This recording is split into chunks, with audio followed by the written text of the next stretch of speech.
अस्सलाम वालेकुम दोस्तों क्या आप स्पेस में ट्रैवल करना चाहते हैं तो तैयार हो जाएं, ये जल्द ही पॉसिबल होने वाला है। आपने कई ऐसी टूरिज्म कंपनीज का नाम तो सुना होगा जो डिफरेंट कंट्रीज़ में या वर्ल्ड टूर अरेंज करती हैं, पर आज हम आपको 3 ऐसी कंपनीज के बारे में बताने जा रहे हैं जो ज़मीन से बाहर का टूरिज्म प्लान कर रही हैं, यानी ये आपको स्पेस की सैर करवाने जा रही हैं। ये कैसे पॉसिबल होगा, इसमें रिस्क कितना है, क्योंकि ओशन गेट सबमरीन का अंजाम तो आप देख चुके हैं जो अंडर वाटर टूरिज्म करा रही थी। इसमें खर्चा कितना आएगा, ये सब जानने के लिए वीडियो के साथ बने रहें और चैनल को सब्सक्राइब कर दें। हमने ये चैनल न्यू स्टार्ट किया है और देखने में आया है कि आप लोग वीडियोस तो देखते हैं मगर चैनल को सब्सक्राइब नहीं करते, तो प्लीज़ चैनल को सब्सक्राइब लाजमी कर दें ताकि ऐसी वीडियोस बनाने की हौसला अफजाई हो सके। इस वीडियो का टारगेट हमने 1000 न्यू सब्सक्राइबर्स रखे हैं, जो कि उम्मीद है हमें पाकिस्तान से पूरे होंगे। ये 3 लोग जो इन बिलियन डॉलर कंपनीज के मालिक हैं जिनका भी हमने जिक्र किया है, इनमें से एक है रिचर्ड ब्रैंसन। ये वर्जिन ग्रुप ऑफ कंपनीज के ऑनर हैं और इनकी स्पेस कंपनी का नाम है वर्जिन गैलेक्टिक। दूसरे हैं एलॉन मस्क, ये टेस्ला के ऑनर हैं और इनकी स्पेस कंपनी का नाम है स्पेस एक्स। तीसरे हैं जेफ बेजोस, ये अमेज़न के मालिक हैं और इनकी स्पेस कंपनी का नाम है ब्लू ओरिजिन। दोस्तों, जेफ बेजोस और रिचर्ड ब्रैंसन के दरमियान में जो मुकाबला हुआ उसका वाकया हम आपको वीडियो के एंड में सुनाएंगे। अभी बात करते हैं एलॉन मस्क की। एलॉन मस्क को तो आप सब जानते हैं, इन्हें बिजनेस का इवल जीनियस कहा जाता है। ये जो ठान लेते हैं उसे मुकम्मल करके छोड़ते हैं। इस दुनिया में इलेक्ट्रिक कार्स की रेवोल्यूशन लाने वाले भी यही हैं। अब इनकी सोच है कि इंसान को मार्स यानी मरीख तक पहुंचाया जाए, कि वहाँ इंसानी कॉलोनी तैयार की जाए ताकि ज़मीन से कुछ लोग परमानेंट वहाँ रहने के लिए शिफ्ट हो जाए और कुछ लोगों को टूरिज्म पैकेज देकर मरीख की सैर करवाई जाए। इस टारगेट को अचीव करने के लिए इन्होंने पहले जो डेट अनाउंस की थी वो थी 2024, जो कि अब बढ़ाकर 2029 कर दी गई है। ये चांद पर भी एक बेस कायम करना चाहते हैं जो मार्स और अर्थ के दरमियान एक मिड पॉइंट होगा। इनकी टेक्नोलॉजी दुनिया देख भी चुकी है कि नासा जैसा इदारा भी इनके बनाए सस्ते, रिलायबल, रीयूजेबल रॉकेट्स इस्तेमाल करता है और ऐसा लग भी रहा है कि ये अपने प्लान के मुताबिक ये काम कर भी लेंगे, क्योंकि किसी भी जगह जाने के लिए सबसे इम्पोर्टेंट चीज़ होती है सवारी, जो इनके पास मौजूद भी है और वर्ल्ड बेस्ट भी है।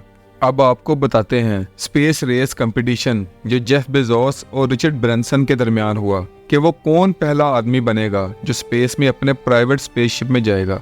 यहाँ क्लियर करते जाएं कि स्पेस में काफ़ी लोग पहले भी जा चुके हैं जिन्हें नासा, रशियन, चाइनीज़ और ऐसी ही गवर्नमेंट ओन कंपनीज ने भेजा, पर यह कंपटीशन अपने बनाए प्राइवेट स्पेसशिप में जाने का था।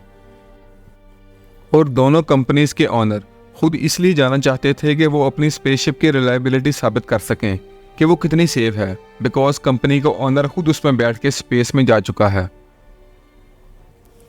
तो पहले तो जेफ बेजोस ने अनाउंसमेंट की कि वो 20 जुलाई को स्पेस में जाएंगे और रिचर्ड ब्रैंसन का प्लान उनके बाद था, लेकिन उसने अचानक फैसला किया कि वो ये काम पहले करेगा और 2 पायलट्स और 3 क्रू मेंबर्स के साथ ये अपने यूनिटी स्पेसक्राफ्ट में आसमानों की ऊंचाइयों के सफर पर निकल पड़ा और इनका मिशन सक्सेसफुल भी रहा। अब रिचर्ड ब्रैंसन इन 3 लोगों में से दुनिया का वो नंबर 1 इंसान बन चुका था जो अपने स्पेसशिप में प्राइवेटली स्पेस में गया। इसकी टेक्निकल डिटेल्स ये हैं कि ये किसी रॉकेट में नहीं बैठ के गए, जैसे हमारे माइंड में स्पेस ट्रैवल का इमेज आता है मूवीज और नासा के क्लिप देख के, बल्कि ये एक प्लेन टाइप स्पेसशिप में गए जिसका शेप ऐसी थी जैसे 2 प्लेन्स को आपस में जोड़ा गया हो और दरमियान में इनका यूनिटी स्पेसक्राफ्ट अटैच था, जिसे 50,000 फीट के अल्टीट्यूड तक उस प्लेन ने जाकर रिलीज कर दिया और वहां से उसने अपना जेट इंजन ऑन किया और सुपरसोनिक स्पीड में यानी आवाज की रफ्तार से कई गुना तेज अपना सफर स्पेस की तरफ शुरू कर दिया। एक्चुअली ये जमीन से 88 किलोमीटर ऊपर तक गए थे। इतना ऊपर से देखने से जमीन का कर्वेचर भी नजर आता है। ये वो हाइट है जहां एस्ट्रोनॉट्स की तरह वेटलेसनेस फील कर सकते हैं, पर अनफॉर्चुनेटली ये इतना देर वहां रहे नहीं। ये सिर्फ 4 मिनट में ही अपना सफर जमीन की तरफ वापस शुरू कर लेते हैं। ये टोटल मिशन सिर्फ 1 घंटे का था, जिसमें यूनिटी स्पेसक्राफ्ट का अपनी मदरशिप से अलग होकर स्पेस में जाकर लैंड होने का सफर सिर्फ 15 मिनट का था। तो कोई ज्यादा बड़ी जर्नी नहीं है ये, लेकिन फिर भी रिचर्ड ब्रैंसन ने स्पेस में पहले जाने का टाइटल अपने नाम कर लिया। पर इस बात का जेफ बेजोस की कंपनी ब्लू ओरिजिन ने ट्विटर पर बहुत मजाक उड़ाया। उन्होंने कहा रिचर्ड तो कभी स्पेस में गए ही नहीं, क्योंकि 80% लोगों का दुनिया में मानना है कि स्पेस 100 किलोमीटर से स्टार्ट होती है और इस 100 किलोमीटर की लाइन को कारमान लाइन कहा जाता है, जहां जमीन का एटमॉस्फेयर खत्म हो जाता है। लेकिन अगर नासा और यूएसए के पॉइंट से देखें तो स्पेस तो 80 किलोमीटर से ही स्टार्ट हो जाती है। तो इंटरनेशनली तो रिचर्ड कभी स्पेस में नहीं गए, बल्कि बाउंड्री को टच करके वापस आ गए। लेकिन यूएसए के स्टैंडर्ड से देखें तो रिचर्ड स्पेस में जाने में कामयाब हो गए। तो इसलिए जेफ बेजोस को कम से कम 100 किलोमीटर की लाइन तक तो जाना था, और 20 जुलाई को वो अपने स्पेस मिशन में 107 किलोमीटर की हाइट में जाने में कामयाब भी हुए। इनके स्पेसशिप रॉकेट टाइप था और उसकी विंडो ग्लासेस बहुत बड़े थे ताकि स्पेस का व्यू बेहतर तरीके से किया जा सके, जबकि रिचर्ड के यूनिटी क्राफ्ट के ग्लासेस प्लेन की तरह छोटे थे। अब दोनों कंपनियों के मालिक ये तो साबित कर चुके हैं कि वो स्पेस तक जा सकते हैं और सही सलामत वापस भी आ सकते हैं। अब बात कर लेते हैं इनके स्पेस टूरिज्म की टिकट प्राइस की, जो आपको देनी होगी स्पेस एंजॉय करने के लिए। तो यूनिटी का तो आपको टिकट पड़ेगा $2.5 लाख का, जो तकरीबन पाकिस्तानी 7 करोड़ रुपए बनते हैं। हर बंदा तो इसे अफोर्ड नहीं कर सकता, पर फिर भी 600 लोगों ने रिजर्वेशंस भी करवा ली हैं। ऐसे ही जेफ बेजोस की कंपनी की टिकट का अभी हमें नहीं पता, पर उनकी एक टिकट की ऑक्शन की गई जो $28 मिलियन में बिक गई, यानी 784 अरब रुपए में।